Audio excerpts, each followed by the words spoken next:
Demi Lovato is back on the road to recovery.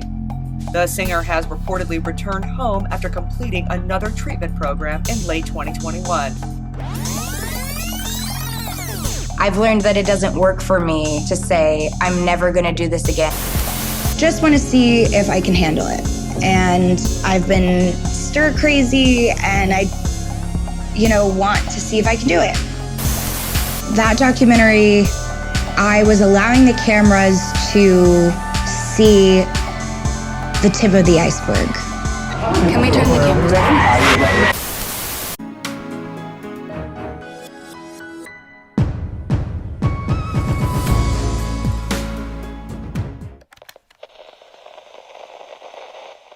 Hey everyone, and welcome back to Exposing SMG. Before we jump straight into the tea as usual, I just want to say Happy New Year!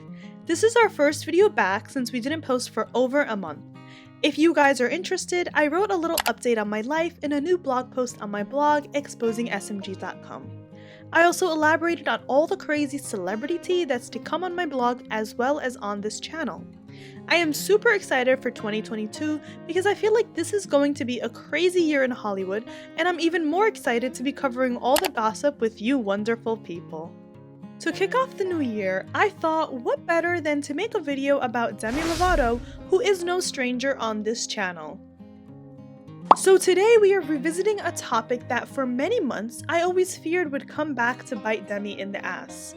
And it seems like the day has come to talk about Demi Lovato and their extremely controversial statements about addiction and their recovery process. It's just only going to get better from here. Yeah. At the beginning of 2021, Demi released their Dancing with the Devil documentary that detailed the night of their OD in 2018, the aftermath, and their recovery process. It was a beautiful documentary that deserved more credit. However, Demi lost everyone when they revealed that they are no longer sober, but they are California sober. By Demi's definition, that means abstaining away from hard drugs, but still smoking the occasional weed, drinking alcohol, and there were also rumors of them doing shrooms because of their infamous shroom room. Are you entirely sober now? On December 2nd, Demi retracted their California sober statement on Instagram.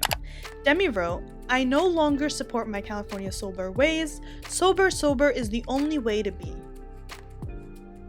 There was a huge sigh of relief coming from Lovatics because deep down they all knew that someone like Demi, who was addicted to such extreme drugs and OD'd several times, wouldn't be able to moderate themselves.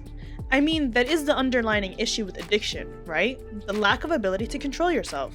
It's literally an addiction. I remember being at the photo shoot and just thinking to myself, I don't even know why I'm sober anymore. I am so miserable. I'm not happy. I have all this stuff that I'm dealing with. I picked up a bottle of red wine that night, and it wasn't even 30 minutes before I called someone that I knew had drugs on them. Now, I covered this topic in 2 videos. In one video, I discussed 3 concerns that fans have about Demi Lovato. There, I focused a lot on how Demi feels the need to share everything with the whole world, and I'm going to elaborate more about that in this video. In my other video, I talked about Demi's new lifestyle of being California sober after she posted herself smoking weed on Instagram. I've been hesitant to share until now that I've been smoking weed and drinking in moderation after almost dying from the OD and after so many years of being the poster child of sobriety. I didn't want people to criticize me for that. So here we are, the lifestyle is fully retracted, and yet we have Demi on record justifying their California sober lifestyle in a documentary, making it the main focus of their album in a song called California Sober, and posting about smoking weed while in recovery. And that, ladies and gentlemen, is the problem with posting every little thought and idea that you have on social media. Before we get any further, I will talk about the inside details of Demi's new lifestyle of being sober and why they are that way now. And I know many people have questions and concerns about whether or not an OD happened behind the scenes, so all of that will be addressed on my blog exposingsmg.com, as that is sensitive information. And I don't know if this video will be up before the article or not, but nonetheless, make sure to check the description box for the link or for any updates. I've spoken about Demi relapsing before on a podcast where I was a guest, so there will be no holding back in my article. But for now, let's talk about Demi retracting their statement. Be sure to stay tuned until the end because I'm going to talk about the red flags that Demi exhibited in public that made people fear that she was heading toward an OD or some sort of spiral. I know that for the past 2 years, it's been really easy to clown Demi. And part of that falls on Demi because they exhibit a lot of clown behavior, which makes people, or rather the general public, not want to give them the time of day. And another part of it crosses a line where people aren't mindful of someone's mental illness and illness in general. After all, addiction is a chronic illness. I've really struggled with this.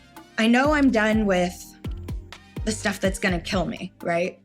But like, I wish that I could get some relief, maybe through like weed or something, right?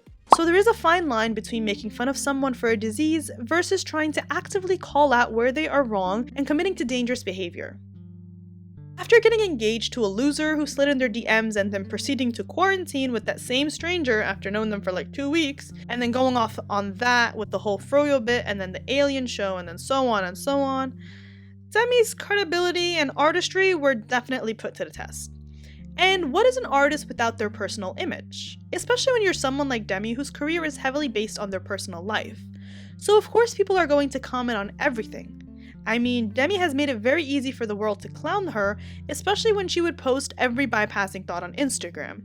I can respect that Demi wants to help recovering addicts and wants to be honest with people about their journey, but it comes to a point where it's too much and it's actually doing the opposite of helping anyone, including themselves. Now we got a whole chunk of a documentary that's pretty much deemed useless now, considering Demi spent an entire episode trying to make sense of their new lifestyle, being California sober. On top of that, we have a whole song on the album dedicated to that lifestyle that they no longer claim. And the worst part, it's literally been less than a year. Dancing with the devil, the art of starting over. How many times are you gonna dance with this devil, Demi? And how many times are you gonna start over? It's frustrating because it shows this pattern that time after time, Demi bites off more than they can chew. That's also the reason why the general public has an easy time clowning Demi. Imagine if every little thought you had or every idea that was deemed genius to you at 3 a.m. was posted on social media or made a focal point in your workplace. Then Monday morning rolls around and it's 9 a.m. and you're in a better headspace than you were at 3 a.m. The only difference here is that Demi will run with their 3 a.m. thoughts for a solid 7 months before coming to their senses, and by then, it's too late. How are people supposed to take them seriously as an artist? I've seen musicians with 3% of Demi's talent get taken more seriously and get respected more in the industry because they handle themselves more gracefully. The crazy part is that after Demi said that they're California sober, they then said that they won't be sharing any more of their sobriety journey due to the amount of hate they got for their California sober lifestyle. But what did Demi do? Still share their sobriety journey. Self-care isn't about posting every life update every hour, and often when Demi does this, it reminds me of the time they announced they were going on a Twitter break and then 7 minutes later they were like, "F it, I'm back." I mean, that was hilarious, and I usually find Demi's Twitter rants iconic, but sometimes they appear unhinged to the general public, and this has greatly affected their career. Their social media engagement has gone down drastically. Their artistry has been put to question, their entire brand seems unreliable, and it's just sad how it all turned out. I'm saying all of this because I hope that Demi learns from this California sober situation. I am happy that they are open enough with their fans to be like, hey, this doesn't work for me anymore, I'm actually doing this now. But at the same time, I'm worried that 3 months down the line, Demi's gonna be like, hey, I'm actually Texas sober? So now that we got that out of the way, here are some red flags that happened in public that showed that Demi was heading towards some sort of spiral. And hopefully seeing this, maybe we can catch in other celebrities who are in a similar situation. Number 1. Hanging out with addicts and losers in general, aka Tana Mojo. If you were trying to lose weight, would you hang out at a pizzeria every day? If you were trying to build a business, would you hang out with people who don't believe in building your own business? If you're trying to stay sober, would you party and go clubbing until 4 a.m. with someone who's known to do everything that you are trying to stay away from? The partying and clubbing scene is a culture that promotes drugs and drinking, and that is always heightened in the celebrity and influencer world. Tana has been open about her addiction to Xanax, her heavy drinking, and smoking. She even said that a doctor told her that she was damaging her lungs from smoking so much weed. So what does a recovering addict like Demi do? Go out partying with Tana until 4 a.m. Mind you, this is what's public record. This isn't accounting for any of the parties that take place where the paparazzi aren't present, and I promise you, there's a lot. All of your fave celebrities that you think sit at home knitting or posting on Instagram about staying safe during the pandemic are really all at these elite Hollywood parties that aren't advertised to the public. And you can check out my post on Elite Hollywood, which reveals a lot of crazy tea about that. But anyways, back to Demi and Tana. So they were seen leaving this Halloween party at 4 a.m. in which Demi looked visibly drunk and high as they were struggling to maintain their balance. In a video taken by the Daily Stardust, you can see Demi need assistance with walking to the car, and they're kind of just being guided around since they seem like they're drunk. You can even hear the paparazzi say, "A little drunk, Demi?" A little drunk, Demi? And as Demi entered the car, it seemed like she was supposed to move over for Tana and the other guy who stood outside of the car like the awkward standing emojis, but instead Demi just sat there and told Tana to make her way to the other side of the car. So right off the bat, it doesn't seem like Demi is doing anything in moderation. And when I saw that video in October 2021, I knew that an OD or some sort of like rehab stint was coming very soon if it didn't happen already. And lo and behold, Demi retracted her California sober statements a month later and literally checked into rehab. Number 2. Trying to normalize smoking weed and celebrating 420 as a recovering addict. We all saw when Demi just couldn't wait to post photos of themselves smoking and celebrating 420 after coming out as California sober.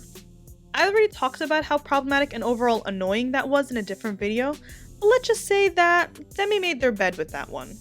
Weed is known as a gateway drug because it can and will lead you to do other substances once your body yearns for a stronger high, and considering Demi was out here recovering from Xanax, coke, heroin, and so on, I don't see how anyone thought that Demi could moderate themselves in that aspect. Number 3. Public outbursts. When someone is generally okay or they are healing, they aren't having public outbursts. If you are, then clearly something is going on. For example, the iconic froyo situation where Demi was triggered by the labeling of sugar-free froyo products. I have a whole video about that if you want to check it out. At the end of the day, if you are triggered by something, then that means you are controlled by it, because you are getting a reaction out of it. And therefore, you need to heal whatever is triggering you. Taking it out on someone else just shows that there is a clear problem there, and you know that this is all confirmed information since Demi landed in rehab by the end of 2021. The whole point of this recap isn't to shame Demi or attack them, but rather to open up the eyes of vulnerable fans and to point out how dangerous it is for you to promote a behavior that isn't only harmful to you, but to impressionable fans. So that concludes my video. Again, I love Demi and I'm a huge fan, but I'm not somebody who turns a blind eye to celebrities and their antics just because I'm a fan. You will be called out regardless of who you are. That's how we grow, and that's how we hold these public figures accountable, especially on this channel. And if you didn't like that, then sorry, this isn't the channel for you. Now, with that being said, Demi is making a comeback now, freshly bald and out of rehab. They just held a funeral for the pop version of themselves, and they are coming back full-on rock star. The question is, will Demi be able to have a successful comeback after these past 2 disastrous years? Find out in my next Demi Lovato video. Be sure to leave me your thoughts in the comment section down below, and let me know, what do you guys think about Demi retracting their California sober lifestyle? What are your thoughts on Demi's upcoming rock era, and if they can make a successful comeback? I'm interested in hearing everything you have to say. Be sure to like and subscribe for weekly videos. We have a lot in store for 2022. Thanks, and as always, I'll see you next time.